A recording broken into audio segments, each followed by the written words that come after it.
Kita beralih ke informasi lainnya. Pemirsa, masa pendaftaran calon pimpinan dan calon anggota Dewas KPK ditutup pada Senin malam.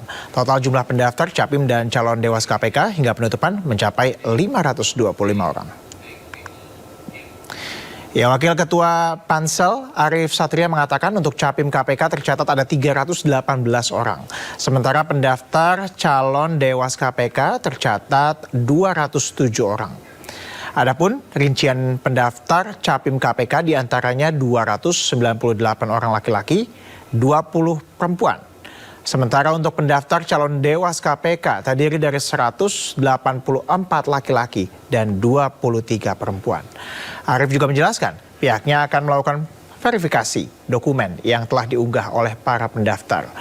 Pendaftar berasal dari berbagai latar belakang, antara lain ada ASN, akademisi, kemudian juga ada aparat penegak hukum, lembaga negara, swasta, praktisi, dan juga civil society. Dapat disampaikan bahwa total pendaftar sebanyak 525 orang. Dengan rincian jumlah pendaftar calon pimpinan sebanyak 318 orang, terdiri dari 298 laki-laki dan 20 perempuan. Jumlah pendaftar calon Dewas 207 orang, terdiri dari 184 laki-laki dan 23 perempuan. Kami mengucapkan terima kasih atas partisipasi masyarakat Indonesia dalam seleksi ini.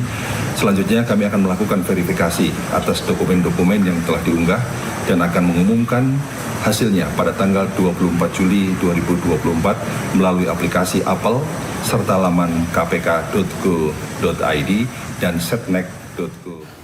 Informasi lainnya, pemirsa, Presiden Joko Widodo melakukan kunjungan kerja ke Uni Emirat Arab. Dalam kunjungan ini, Presiden diagendakan akan membahas sejumlah hal yang berkenaan dengan kerjasama ekonomi dan juga investasi antara dua negara. Ya, pemirsa, inilah suasana kala Presiden Joko Widodo bersiap bertolak menuju Uni Emirat Arab. Presiden akan menemui Muhammad bin Zayed Al Nahyan untuk membahas sejumlah hal. Presiden juga mengatakan hubungan ekonomi antar dua negara, Indonesia dan Uni Emirat Arab, sudah meningkat pesat selama 10 tahun terakhir. Salah satu agenda pokok yang akan dilakukan adalah membahas investasi di Ibu Kota Negara atau IKN. Presiden mengatakan kemitraan yang terjalin antara Indonesia dan Uni Emirat Arab dipusatkan dalam beberapa lini. Salah satunya adalah sektor energi. Kemitraan kita antara lain dipusatkan pada kerjasama di bidang energi bersih, seperti kerjasama energi surya di Waduk Cirata, dan dalam pertemuan dengan Presiden MBZ nanti saya antara lain akan membahas mengenai berbagai upaya peningkatan kerjasama ekonomi dan investasi yang strategis. Tentunya kerjasama ini akan dilanjutkan implementasinya oleh pemerintah baru nantinya. Begitu selesai pertemuan dengan Presiden MBZ tanggal 17 Juli besok, saya akan langsung kembali ke tanah air. Terima kasih. Wassalamualaikum warahmatullahi wabarakatuh. Menteri Koordinator Bidang Kemaritiman dan Investasi Luhut Binsar Panjaitan mengungkapkan pemerintah akan batasi pembelian BBM subsidi mulai 17 Agustus 2024. Luhut mengklaim upaya ini demi penyaluran BBM subsidi yang lebih tepat sasaran dan juga untuk menghemat anggaran negara.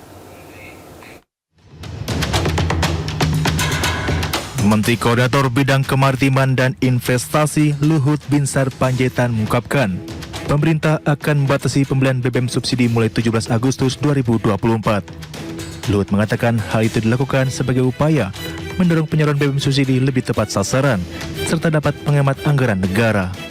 Ini sekarang lagi diproses dikerjakan oleh Pertamina. Nah, kalau ini semua berjalan dengan baik, itu dari situ saya kira kita bisa menghemat lagi dan juga pemberian subsidi yang tidak pada tempatnya. Itu sekarang Pertamina sedang menyiapkan. Kita berharap 17 Agustus ini kita sudah bisa mulai di mana orang yang tidak berhak dapat subsidi itu akan bisa kita kurangin. Kita hitung di situ. Nah, kalau itu terjadi sulfur ini tadi dikurangin, itu akan mengurangi orang yang sakit ISPA dan itu juga kesehatan sampai 38 triliun ekstra pembayaran BPJS. Pernyataan terkait pembatasan penyaluran BBM subsidi muncul ketika Menko Luhut membahas defisit APBN 2024 yang diperkirakan akan lebih besar dari target yang telah ditetapkan. Menurutnya ada banyak inefisiensi yang terjadi di berbagai sektor. Oleh karena itu, dengan memperketat ketentuan pembelian BBM subsidi, diharapkan akan bantu penghematan anggaran. Selain pembatasan BBM subsidi, pemerintah juga mendorong pengembangan bioetanol sebagai bahan bakar pengganti BBM berbasis fosil. Menteri BUMN Erick Thohir mengutarakan alasan mengapa ada rencana pembatasan pembelian BBM. Di antaranya karena subsidi BBM semakin membengkak di tengah melemahnya nilai tukar rupiah dan tingginya harga minyak dunia.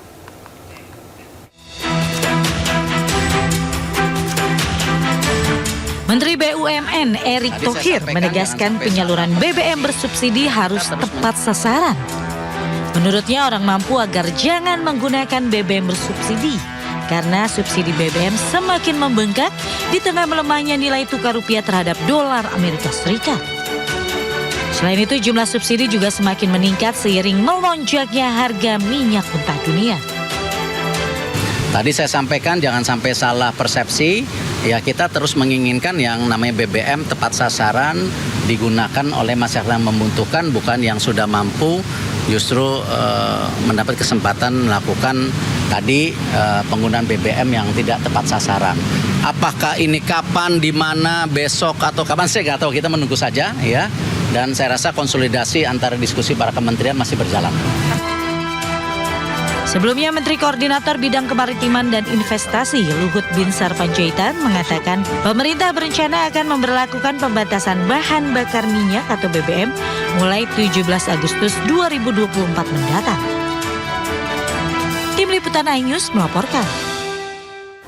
Sementara itu, Menteri Energi dan Sumber Daya Mineral membantah adanya pembatasan BBM bersubsidi. Meski demikian, Arifin mengatakan pembatasan pasti akan dilakukan untuk memastikan penerimaan subsidi tepat sasaran.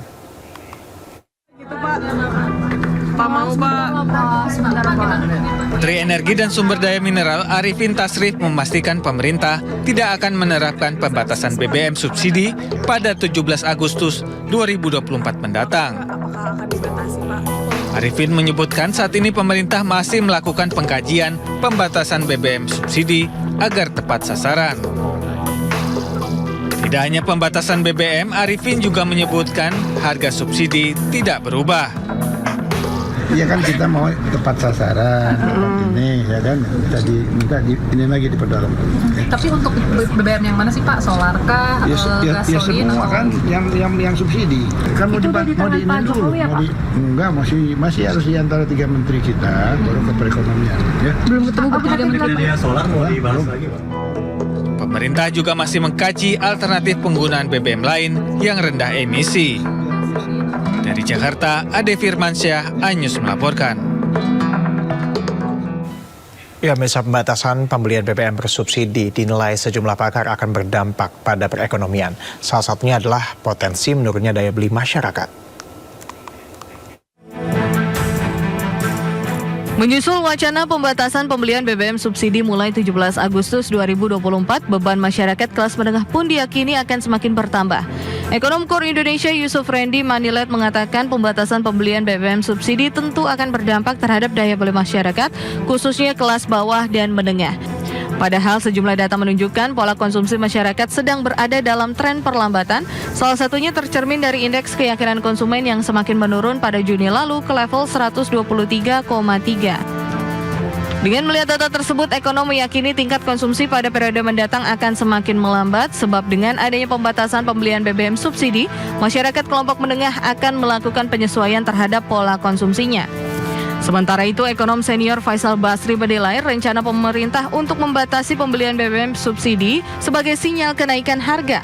Faisal Basri mengatakan pembatasan pembelian BBM subsidi menjadi pertanda bahwa pemerintah tidak bisa lagi menanggung beban belanja subsidi energi. Hal ini seiring dengan nilai tukar rupiah yang tertekan dan fluktuasi harga minyak mentah, di mana kedua faktor tersebut akan membuat beban belanja kompensasi pemerintah ke badan usaha pengusahaan, yakni Pertamina, semakin besar.